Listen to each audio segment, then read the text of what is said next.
El presidente Joe Biden tiene un gran espíritu verde. Este se ve reflejado en todas las medidas medioambientales que su administración está tratando de impulsar. En esta cápsula de qué está pasando en el mundo, te platicamos todo lo que necesitas saber sobre la política medioambiental de Joe Biden. Para esto platicaremos con Nain Martínez, quien es un especialista en política medioambiental. Biden ha hecho muchas promesas sobre el cambio climático. Estas incluyen lograr una economía limpia al 100% para el 2050, inversiones históricas de más de 2.7 billones de dólares para la reconstrucción de una economía más verde y sustentable, y asegurarse que todas las comunidades de Estados Unidos tengan acceso a agua potable. Algunas de las acciones que ha tomado para hacer su plan verde realidad son la Conferencia Internacional en el Día de la Tierra, donde se discutió entre los líderes mundiales la importancia de hacer una transición a economías más limpias y sustentables. La ratificación del Acuerdo de París, que busca limitar las emisiones del gas invernadero. La revocación de algunas políticas ambientales de Trump. La prohibición de arrendamientos de gas y petróleo en tierras federales. Un aspecto que trabaja a favor de Biden es que muchas de las grandes corporativas en Estados Unidos ya están utilizando energías limpias. The Guardian reportó que desde el 2019 Estados Unidos genera más electricidad a partir de fuentes renovables que del carbón. La agenda verde de Biden es particularmente relevante porque el 31 de octubre se llevará a cabo la Conferencia sobre el Cambio Climático o COP26. Esta es una conferencia anual que llevan a cabo las Naciones Unidas y es un foro para que los líderes mundiales hagan compromisos y discutan sobre el cambio climático. Diría que Biden está cumpliendo con su ambiciosa agenda para detener el cambio climático. En términos generales, pienso que sí, y habría que analizar distintas áreas. Un elemento que es importante es la composición de su gabinete.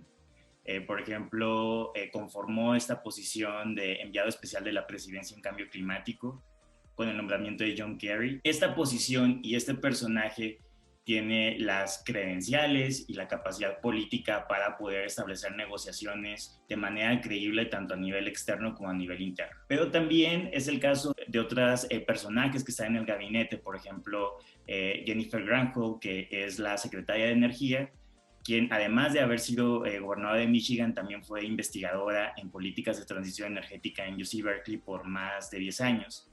Entonces, esto también demuestra poner al frente de una área tan importante para la política climática a una persona con la experiencia política y el peso político, pero también el compromiso y el conocimiento en materia de transición energética.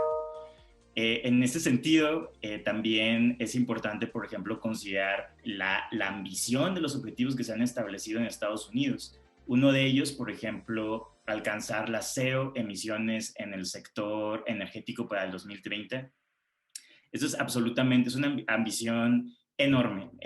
Tenemos que considerar que Estados Unidos representa en torno al 18% de las emisiones a nivel global. Y el que se llegue a cero en el sector energético, que es en torno al 20% de esas emisiones, va a ser fundamental tanto en el sector energético como en otras áreas relacionadas como es transporte e industria. Y es muy, muy importante el tamaño de la ambición y el marco temporal de 10 años. Son políticas, objetivos muy ambiciosos que además de este andamiaje institucional y político, está acompañado con programas y presupuestos muy específicos.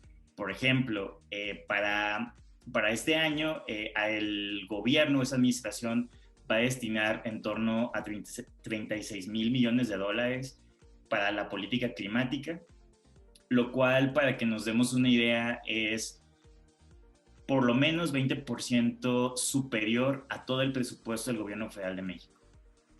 O sea, esa es la magnitud de la política a nivel interno. Pero me parece que de entrada podemos ver o visualizar una política que está siendo coherente no solo en los objetivos, sino en la estructura política institucional y en los recursos que se están destinando en esta área. Y hablando un poquito de los retos que se enfrentará la política ambiental de Biden, ¿cuáles crees que son los más grandes? Hay distintos retos. Uno de ellos, y el más importante, es la politización política interna. La posibilidad de dar continuidad a estas políticas, como ya vimos en Estados Unidos, en este péndulo entre republicanos y demócratas que tiende a ser cada vez más extremo en sus posiciones en torno a ello. En este momento la política de Biden es mucho más ambiciosa que la política de Obama. El principal riesgo es que esto se pueda mantener. En Estados Unidos hay elecciones cada 4 años y la siguiente elección es 2024. En gran medida, la posibilidad de sostener esta política dependerá de que puedan ganar los demócratas. En este momento, por ejemplo, la popularidad de Biden no es particularmente alta, sobre todo a partir de lo que ocurrió en Afganistán. Entonces, ¿qué va a ocurrir en el 2024? Pues aún hay una amplia incertidumbre al respecto. Y otro riesgo que también es importante y que no se puede menospreciar es la magnitud de la transformación que estas políticas implican. Hay actores, empresas, comunidades que es esperable que van a ser afectadas. Comunidades, por ejemplo, estoy pensando en la región carbonífera de Kentucky, en las zonas petroleras de Texas, donde evidentemente hay personas que dependen de redes de trabajo, de comercio, de actividades asociados a esta industria y que es esperable que tendrán algún tipo de respuesta política. Lo que me parece interesante en este caso, a diferencia de Obama, es que una directriz central de la política de Biden es la dimensión social y que están contemplando la transformación no solo de la industria, sino de las cadenas de valor y generar programas que permitan la transición también del mercado laboral y, digamos, subsanar los potenciales efectos adversos que podría generar o que van a generar esas políticas en algunos grupos y sectores. En términos de política exterior, ¿crees que la política medioambiental de Biden se vea reflejada en cómo ha manejado su política exterior? Desde luego, parte de la política exterior de Biden es retomar el papel de liderazgo de Estados Unidos en la arena internacional, retomar el camino del multilateralismo, y ya hay acciones muy concretas al respecto. Por ejemplo, el hecho de que John Kerry sea el enviado especial de la presidencia con capacidad de gestión tanto a nivel interno o externo, es un espacio con un amplio margen de maniobra en ambas arenas, el regreso de Estados Unidos al Acuerdo de París, pero más importante es el papel activo que ha retomado esta administración en la facilitación y en la promoción de la agenda climática. Por ejemplo, recordemos que en abril de este año se celebró la cumbre de líderes sobre el clima, en la que participaron los 40 líderes y lideresas, jefes de Estado y de Gobierno de las principales economías a nivel global, de las 40 principales economías, incluido México.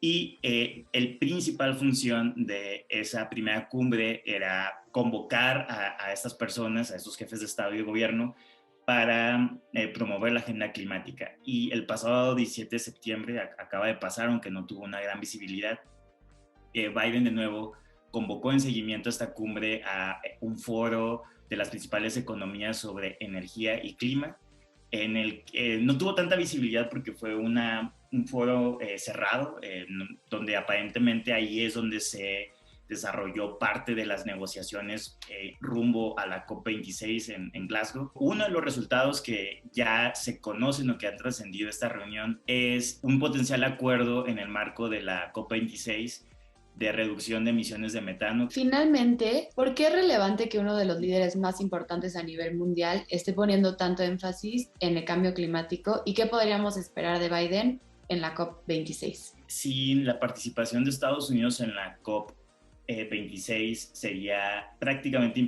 impensable el que podamos seguir avanzando de manera coherente y apropiada y en el alcance que se requiere en la política climática internacional. La salida de Estados Unidos del Acuerdo de París con la administración de Trump dejó el funcionamiento de este acuerdo prácticamente en manos de la Unión Europea, en particular de Alemania, y un cambio de posición de China que fue importante, que tomó cierto liderazgo frente a una posición previa de mayor resistencia. La Unión Europea y China, incluso juntos, tampoco tienen la capacidad financiera para mantener los fondos y los flujos de inversión. La participación de Estados Unidos es clave, me parece, para seguir aventajando en la agenda, y sobre todo un aspecto que es clave es el papel que está teniendo Biden a nivel interno y externo, tratando de resaltar que este es un punto decisivo en el que estamos llegando a un momento de no retorno